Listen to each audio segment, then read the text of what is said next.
জাতীয় থেকে আন্তর্জাতিক, প্রান্তিক জনপদ থেকে নগর চারপাশে ঠিক কি ঘটছে এই মুহূর্তে তা নিয়ে আয়োজন এখন চারদিক। আপনাদের সঙ্গে আছি আমি অন্যয় কর্মকার। টঙ্গীর তুরাগ তীরে বিশ্ব ইজতেমার প্রথম পর্বে জুমা নামাজে অংশ নেন অন্তত 10 লাখ মুসল্লি। নামাজ শেষে বিশ্ব শান্তি ও আল্লাহর নৈকট্য লাভের আশা করা হয় দোয়া। প্রথম পর্বের প্রথম দিনে ফজরের নামাজের পরপরই হালকা বয়ান শুরু করেন মাওলানা জিয়াউল হক। ভোর থেকে খিত্তায় খিত্তায় চলে তালিম বয়ান, আমল ও জিকির। দুপুর হওয়ার আগে 160 একর ময়দান ছাপিয়ে ধর্মপ্রাণ মুসল্লিরা জুমার নামাজে অংশ নিতে অবস্থান নেন আবদুল্লাপুর, উত্তরা, ঢাকা ময়মনসিংহ রোড, টঙ্গী ব্রিজ, কামারপাড়া, চেরাগালি ও গাজীপুরের আশপাশের এলাকায়।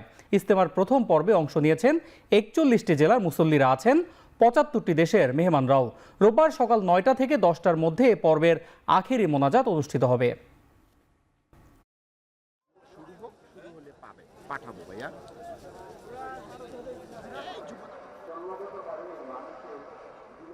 শেষ সময়ে কাজের গতিবিধি বেড়েছে বইমেলার স্টলগুলোতে, তবে এখনো পর্যন্ত বেশিরভাগ স্টলের কাঠামোই তৈরি হয়নি। এক রাতের মধ্যে কতটুকু কাজ সম্পন্ন করতে পারবেন তা নিয়েও রয়েছে প্রশ্ন। শনিবার প্রধান উপদেষ্টা অমর একুশে বইমেলা 2025 উদ্বোধন করার পরে পাঠকদের জন্য উন্মুক্ত করে দেওয়া হবে এবছরের বইমেলা। অপেক্ষার অবসান হবে লেখক, পাঠক, প্রকাশকদের। অক্ষর আর শব্দের মিতালিতে পাঠকের প্রাণের বইমেলায় রূপ পাবে বাংলা একাডেমি ও বর্ধিত সোহরাওয়ার্দী উদ্যান প্রাঙ্গণ। বেশ কয়েক বছর ধরে স্টলের কাজের এই দীর্ঘ সময় নেয়ার জটিলতায় মেলা জমে উঠতে সময় লেগেছে সপ্তাহখানেক, আর সেই দায় প্রকাশক কিংবা বাংলা একাডেমি বরাবরই দিয়েছে একে অন্যের ঘাড়ে।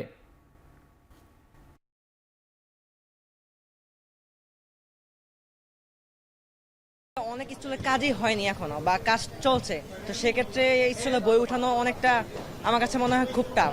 মেলা কর্তৃপক্ষ তো আমাদের অনেক আগেই স্টল বরাদ্দ করে দেয়। যদি আমরা আমাদের টাইমলি মেনটেন না করতে পারি তাহলে মেলা প্রকাশক তাদের এটা ঘাটতি, আর যারা কর্তৃপক্ষ থাকে তাদের তো অলরেডি স্টল বাজেট অনেক আগেই হয়ে যায়। এই যে এখন যারা করতেছে তারা এটা আরো 2-1 দিন আগেও করতে পারতো। যখন গোছানো থাকে না তখন ওনারা ভাবে যে কেন আসলাম, বা আমাদের হয়তো বা আরো কিছুদিন পরে আসা দরকার। সেক্ষেত্রে প্রথম দিকে কেনাবেচা কিছুই হয় না, পরের দিকে, মিডলের দিকে বা শেষের দিকে তখন মানে ভিড়টা বেশি বাড়ে এবং কেনাবেচাটাও ভালো হয় তখন।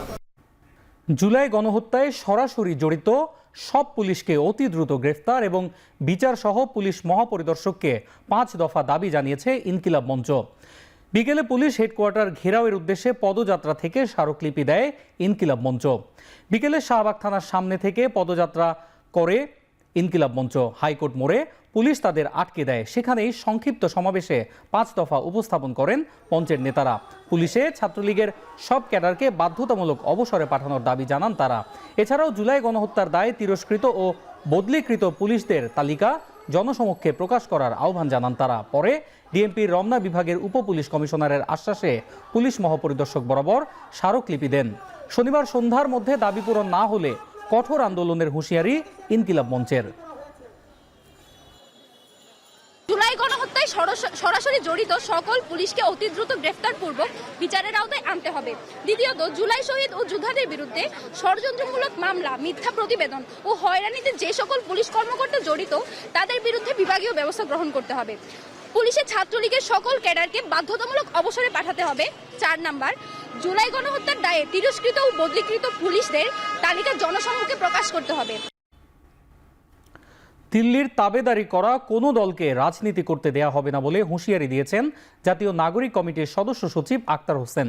বিকেলে রাজধানীর শান্তিনগরে সংগঠনটির পল্টন থানা কমিটি আয়োজিত সভায় তিনি বলেন, আওয়ামী লীগের ব্যাপারে সরকারকে নীতিগত সিদ্ধান্তে আসতে হবে। সরকারকে সরকারের জায়গা থেকে কঠোর হতে হবে। আওয়ামী লীগের বিরুদ্ধে তাদেরকে নীতিগত সিদ্ধান্ত নিতে হবে। এই আওয়ামী লীগ বাংলাদেশে আর কোনোভাবেই রাজনীতিতে ফিরে আসবে?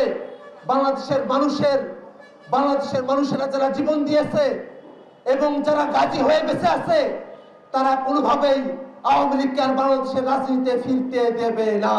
আমরা যতক্ষণ পর্যন্ত বেঁচে আছি ততক্ষণ পর্যন্ত ওই ফ্যাসিবাদী আওয়ামী লীগকে বাংলাদেশে আমরা আর কোনোভাবেই প্রতিষ্ঠিত হতে দিব না।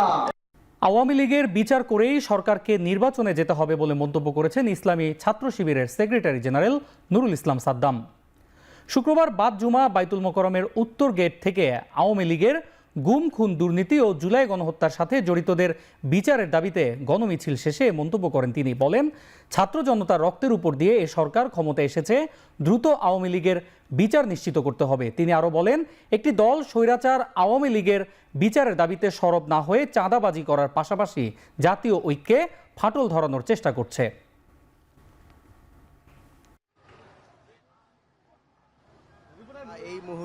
অনতি বিলম্বে এই ফ্যাসিবাদের বিচার এই বাংলার মাটিতে কার্যকর করেই পরবর্তী কোন নির্বাচনের দিকে সরকারকে যেতে হবে। বিগত 6 মাস দেখতে পাচ্ছি কিছু রাজনৈতিক দল তারা ফ্যাসিবাদের বিচারের দাবিতে সরব না থেকে আন্তঃকন্দলের মতো কার্যক্রমের মধ্যে জড়িয়ে পড়েছে। এ জাতির মধ্যে ঐক্যের বদলে তারা ফাটল ধরানোর চেষ্টা করছে। আমরা এ জাতিকে ঐক্যবদ্ধভাবে সুন্দর একটি বাংলাদেশ বিনির্মাণ করার জন্য আহ্বান জানাচ্ছি। হঠকারিতা ও ফ্যাসিবাদ কারো জন্য কল্যাণকর নয় বলে মন্তব্য করেছেন জামায়াত ইসলামীর আমির ডাক্তার শফিকুর রহমান। শুক্রবার সকালে রাজধানীর মগবাজারে জামায়াত ইসলামের সাবেক এমপি হাফেজা আসমা খাতুনের স্মরণে দোয়া মাহফিলে মন্তব্য করেন তিনি। বলেন, জাতির ওপরে জুলুমের পর্বত চাপিয়ে দিয়েছিল আওয়ামী লীগ। অতীত থেকে শিক্ষা নিয়ে জুলুমের পথে কেউ যেন ভবিষ্যতে পা না বাড়ায় সে বিষয়েও সবাইকে সতর্ক থাকার আহ্বান জানান তিনি। এ সময় আসমা খাতুনের কর্মময় জীবনের কথা স্মরণ করে জামায়াত ইসলামীর আমির বলেন, নারীদের মধ্যে ইসলামী মূল্যবোধ তৈরিতে কাজ করেছেন দলের মহিলা বিভাগের সাবেক এই সেক্রেটারি। নারীদের সমতা প্রতিষ্ঠা ও অধিকার আদায় তার ভূমিকার বিষয়ে স্মরণ করে তার কর্মজীবন থেকে শিক্ষা নেওয়ার আহ্বান জানান জামায়াতের আমির। জুলুমের মহাপর্বত আমাদের গাড়ে চাপিয়ে দেওয়া হয়েছে। আপনজন থেকে বিদায় নিতে পারবো না, আপনজনকে বিদায় দিতে পারবো না। সবার সাথে দোয়ায় শরীক হতে পারবো না। আমি দোয়া করি এরকম পরিস্থিতি জাতির আরেকজন নাগরিকের জীবনে যেন আর ফিরে না আসে। হঠকারিতা, ফ্যাসিজম কারোর জন্যই দুনিয়ায় কল্যাণকর না, আখিরাতেও কল্যাণকর না। দেশে গণতন্ত্র পুনঃপ্রতিষ্ঠার লক্ষ্যেই যুগপৎ আন্দোলন হলেও তা এখনও অনুপস্থিত, আর তা কেবল নির্বাচনের মাধ্যমেই প্রতিষ্ঠিত হতে পারে বলে মন্তব্য করেছেন বিএনপির স্থায়ী কমিটির সদস্য নজরুল ইসলাম খান। সন্ধ্যায় গুলশানে বিএনপি চেয়ারপারসনের কার্যালয়ে দলের লিয়াজো কমিটির সাথে জমিয়তে উলামায়ে ইসলামের বৈঠক শেষে এসব কথা জানান তিনি। বলেন, ন্যূনতম সংস্কার শেষে নির্বাচন দিতে বেশি সময় লাগার কথা না। দেশের বিদ্যমান আর্থসামাজিক রাজনৈতিক পরিস্থিতি নিয়ে আমরা আলোচনা করেছি এবং অনেক বিষয়েই আমরা একমত হয়েছি যে ইয়েস, এগুলো হলো প্রসঙ্গ এবং এই প্রসঙ্গে আমাদের কোনো মতের তফাৎ নাই। ফ্যাসিবাদের পতন হয়েছে, কিন্তু এখনো আমরা গণতন্ত্র পুনঃপ্রতিষ্ঠা করতে পারি নাই। এই গণতন্ত্র পুনঃপ্রতিষ্ঠার লক্ষ্যে দেশে জনগণের ভোটের মাধ্যমে অবাধ, সুষ্ঠু, নিরপেক্ষ এবং অংশগ্রহণমূলক একটা নির্বাচনের মাধ্যমে দেশে গণতন্ত্র পুনঃপ্রতিষ্ঠা হবে ইনশাআল্লাহ। বিশ্ববিদ্যালয় ঘোষণা দিলেই তিতুমীর কলেজের শিক্ষার মান উন্নত হবে বলে মনে করছেন অনশনরত তিতুমীর কলেজের শিক্ষার্থীদের একাংশ। বলছেন, দাবি আদায় না হওয়া পর্যন্ত আন্দোলন চালিয়ে যাবেন তারা। টানা তৃতীয় দিনের মতো শুক্রবারও বিশ্ববিদ্যালয়ের সামনে সড়ক অবরোধ করে অনশন করছেন শিক্ষার্থীরা। তারা বলছেন, তিতুমীরকে বিশ্ববিদ্যালয় করার দাবি 28 বছর আগের। বিগত 16 বছর ফ্যাসিস্ট সরকার ও ছাত্রলীগের ভয়ে এ নিয়ে কথা বলা যায়নি বলেও অভিযোগ করেন তারা। এবার দাবি আদায় করেই ঘরে ফিরতে চান শিক্ষার্থীরা। তাদের দাবি, তিতুমীরকে বিশ্ববিদ্যালয় ঘোষণা করার যথেষ্ট যৌক্তিকতা রয়েছে। এদিকে তাদের অবরোধের কারণে বন্ধ রয়েছে মহাখালী থেকে গুলশান সড়ক। ভোগান্তি বেড়েছে চলাচলে।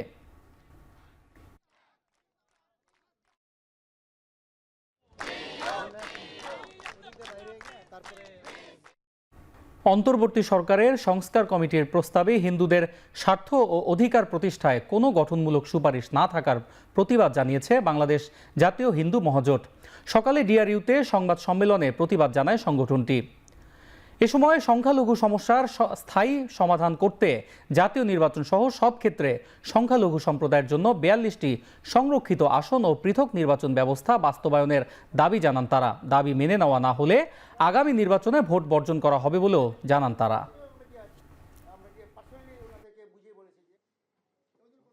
আমাদের একটাই কথা, আমরা পৃথক নির্বাচন চাই। পৃথক নির্বাচন ব্যবস্থা আমাদের প্রধান লক্ষ্য এবং সরকারের কাছে আমাদের দাবিও পৃথক নির্বাচন ব্যবস্থা দেবেন। আমরা দুটো সংস্থার কাছে গিয়েছি, আমরা আমাদের বক্তব্য তুলে ধরেছি এবং লিখিতভাবে দিয়েছি, কিন্তু আমরা যে অদ্যাবধি তাদের সেই ক্রিয়াকলাপ আমরা দেখতে পারিনি। পৃথক নির্বাচন ব্যবস্থার কোনো কথা উল্লেখ নাই। কক্সবাজারের টেকনাফে অপহৃত 6 জনকে জিম্মি দশা থেকে উদ্ধার এবং 2 অপহরণকারীকে আটক করেছে পুলিশ। শুক্রবার সন্ধ্যায় টেকনাফ থানার ওসি মোহাম্মদ গিয়াস উদ্দিন জানান, বৃহস্পতিবার মধ্যরাতে টেকনাফ সদর ইউনিয়নের বড়ইতলি এলাকায় কয়েকজন লোককে জিম্মি করে মুক্তিপণ আদায়ের চেষ্টার খবর পায় পুলিশ। পরে অভিযান চালিয়ে পুলিশ তাদের ঘিরে ফেলে। এ সময় সন্দেহজনক 5-6 জন লোক দৌড়ে পালানোর চেষ্টা করলে ধাওয়া দিয়ে 2 জনকে আটক করতে সক্ষম হয় পুলিশ। উদ্ধার হওয়া বাংলাদেশিরা টেকনাফ উপজেলার এবং রোহিঙ্গারা উখিয়া ও টেকনাফের বিভিন্ন ক্যাম্পের বাসিন্দা। ওসি বলেন, আটকরা সংঘবদ্ধ অপরাধী চক্রের সদস্য। সাগর পথে মালয়েশিয়া পাচার সহ নানা প্রলোভন দেখিয়ে 2-3 দিন আগে অপহৃতদের বাড়িটিতে নিয়ে আসা হয়।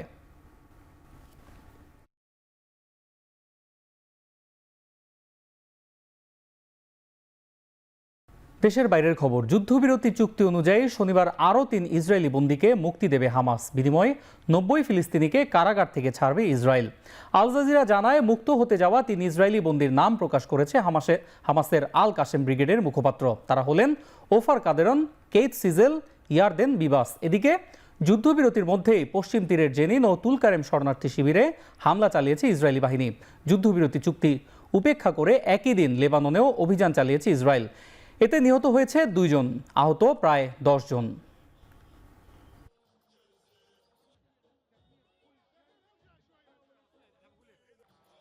খেলার খবর। কোচ পিটার বাটলারের সঙ্গে নারী ফুটবলারদের বিরোধের ঘটনার জেরে 7 সদস্যের একটি বিশেষ কমিটি গঠন করেছে বাফুফে।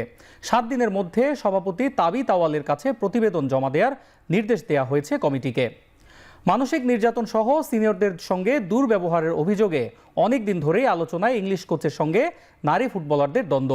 নেপালে সাফ চ্যাম্পিয়নশিপে ফুটবলারদের মাঠে নামানোর ইস্যুতে সেই বিরোধ নতুন করে প্রকাশ্যে আসলেও সমাধানে কোনো কাজ করেনি বাফুফে। নারীদের এমন অভিযোগ কর্ণপাত না করে 2 বছরের জন্য বাটলারের সঙ্গে চুক্তি নবায়ন করায় এবার গণ অবসরের হুমকি দেন ফুটবলাররা। বৃহস্পতিবার বাফুফে ভবনে সংবাদ সম্মেলনে নারীরা সাফ জানিয়ে দেন, বাটলারের অধীনে কোচিং করবেন না তারা। উদ্ভূত পরিস্থিতিতে রাতেই দেশের বাইরে থাকা সভাপতি তাবিত আওয়ালের সঙ্গে বাফুফে ইমার্জেন্সি কমিটির ভার্চুয়ালি সভা অনুষ্ঠিত হয়। আর সেখানে ইমরুল হাসান, ফাহাদ করিম সহ 7 সদস্যের এই বিশেষ কমিটি গঠন করে প্রতিবেদন জমা দেওয়ার নির্দেশনা দেওয়া হয়েছে।